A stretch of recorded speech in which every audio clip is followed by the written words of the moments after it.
second, why is that team bring it to you? If you drink it, what are you going to do?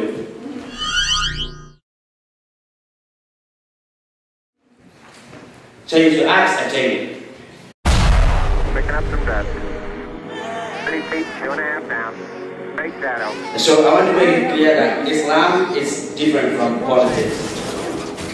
And when there's some political issues and people have problems and they are bombing and shooting, and they'll look at the people and say, they are from this side of the wall. And so that's why it's happening. So I just want to make that clear that this is politics and this is Islam.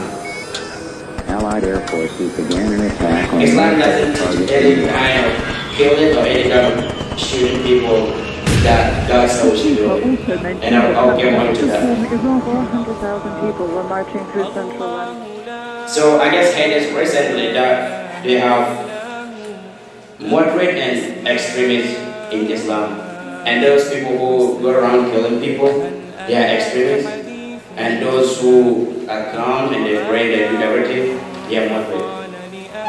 I tell you today, and it is that way, we do not have an extremist and a moderate Muslim. If you are an extremist, you are not a Muslim. And if you are a Muslim, you are not an extremist. Oh yeah. So this one thing that's going on right now, that people, when they hear something, they say, oh, this is how I heard it, and that must be true. You can't just sit and somebody will bring you tea, oh, come on, you want tea, you say, and they give you and start drinking.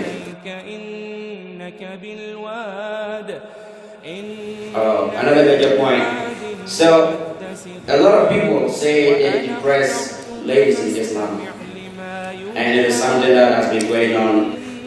And these are two ladies from Somalia. They migrated from Somalia to US here. Umar, she is a representative in Minnesota, and she is just a migrant from Somalia. She escaped Somalia that the Muslims were being too brutal, and it was because of female genital mutilation that she escaped.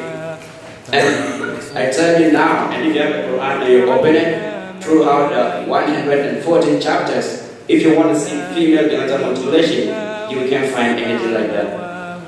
And she said Muslims are doing it. And she escaped. And she came here and she's never leaving Muslims. She's backing Muslims all the time. So sometimes some people will say things they don't know about, just what they see happen, and they say, oh, that's the right thing, you gotta go for that. Because this thing has me a lot. And about the veil she just put on, in the Quran it is described that dress modestly. This is another clear thing that a lot of people don't know about, and they say that is how it is, so let's go with it that way. You will not see, they did not describe that. Go get a veil, cover this part of your face or this part. God said we should dress modestly.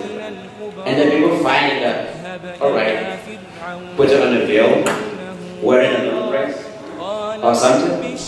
But they did not, it is not in the Quran that cover your face and leave all your nose or leave all your eyes. And if you ask and they say it's part of Islam, ask them to open the Quran or the Hadith and show you, oh, it's here. And they explain it. These are some facts about Islam. And the most alarming thing right now is Muslims are terrorists, which is clearly untrue, but the people keep spreading it. Obama last quoted this chapter from the Quran, and people were yelling at it. There's a lot of comments. This verse in the Quran tells us that when you kill a single human being, it's as if you just slaughtered the whole of humanity. And if you save a single person, it will be like you saved the whole of humanity. And if this is in the Quran, and you point in the same Quran and kill somebody, and say it's in the Quran that is way to kill the people, the one you are talking to, if the person is civilized enough, you should do a study yourself. You should not keep quiet and somebody will bring a spoon of, or just bring something for you that eat and you will eat. I don't know why, I can just eat anything.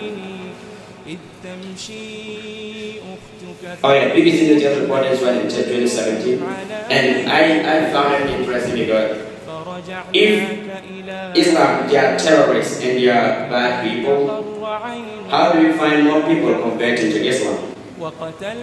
And the population in America, the population of Muslims in America is like 1% of the population, of the total American population. By the double by 2050, and the whole world by 2070, Islam will be the largest religion. I don't know if the whole world will get turned into terrorists and they will get shooting each other, get killed everybody in the world ends. Maybe not. And one of the biggest questions I asked myself when I grew in and saw that my family was Muslims was that, why are you Muslims? And why do you think Islam is a good religion to follow? I know my parents being Muslims had a very big influence on me being a Muslim too. But I can't just go for it. Because I had the right to go for the religion I want. But what I found was that there were some scientific facts from the Quran. Because God told us from the Quran that we descended to you and we will protect it. And we will show you, if you don't believe that it is real, we will show you signs to know that the Quran is really from God, not just a human being who manipulated.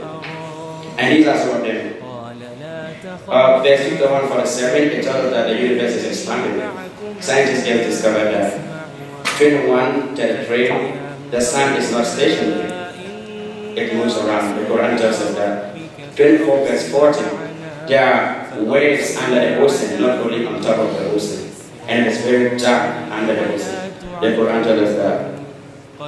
And the Quran tells us about pain receptors. At first, people didn't know. They think if something happened to you and you get hurt, something has to go to your brain and tell you that there's something in your body. But the Quran makes it clear that when you get hurt, there are pain receptors that you get, and you feel the pain in your skin. Stars fall. Nobody knows that stars fall, but the Quran told like 14 centuries ago, and now they are proving it. Scientists are proving that 20 stars fall in the black hole. And how would they know that? Like 14 centuries ago, who can just tell a lie? And it will be real today. And iron was an early metal. God see that it will be something very good for human, and He descended it. And that is from the Quran, just a few, and there are a lot. And I think these are some of the real facts that convince me, and I agree that this is really from God. A human being can tell lies 14 centuries ago, and they'll prove it now. And finally, I want to get clear some of the few misconceptions people do have about Muslims.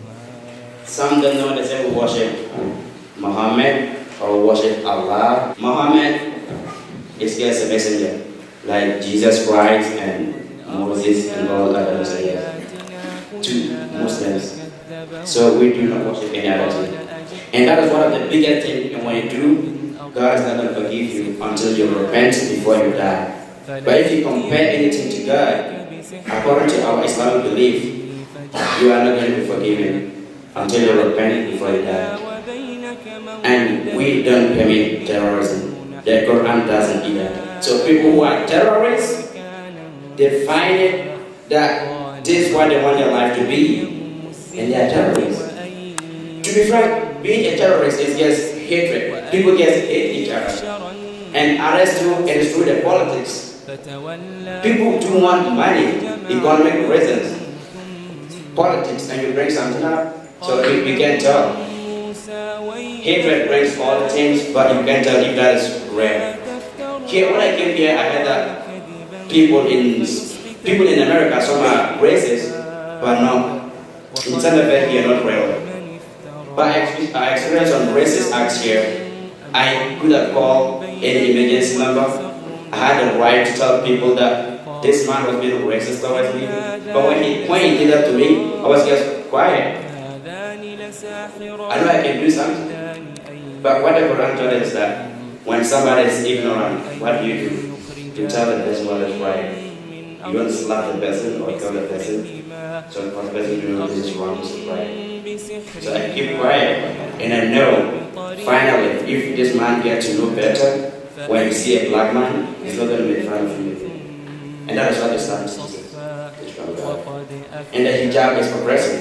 Hijab is not oppressive. I didn't bring that code.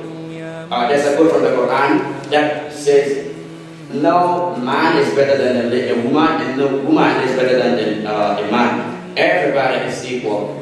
And put on the hijab is not something that is going to make you below. And the hijab is not mentioned. It is said that dress modestly.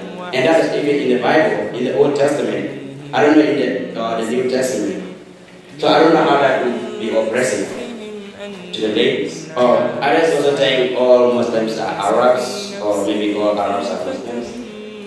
There are Arabs, say in Mughals country, for example, in Egypt, that are not Muslims. So Arabs, I guess Arabs, it's right, and Muslims, I guess Muslims. So, and you cannot force anybody to get married. That is what misconception that people do have. That wasn't just Islam. In Ghana, traditional people was doing, they were doing. And they will guess, they will be like, a lady is property. If you give birth to a lady, it's a property to you. So when your daughter gets like, say, 10 years old, people prepare for her to get married. So you get money or get cattle to farm and feed your other brothers. So people do that because they were civilized. And people do that not because they are Muslims. Local people, traditional people that I know, I heard that they did it. And none of them are Muslims, nor are they Christians. I guess people and they do things, but I don't know why Islam has to take the responsibility for it. And we don't force anybody to become a Muslim, if a lot of people don't know. You don't force anybody, and it's in the Quran that you can't force anybody to do anything. For example, the son of Noah, it's in the Bible too. Prophet Noah. Before the flood came, he warned his son not to join the hypocrites as he turned. But his son refused, and never did anything to him.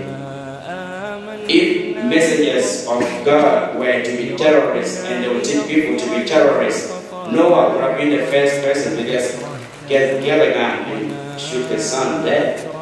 But he never did anything to him until the water came and took him away.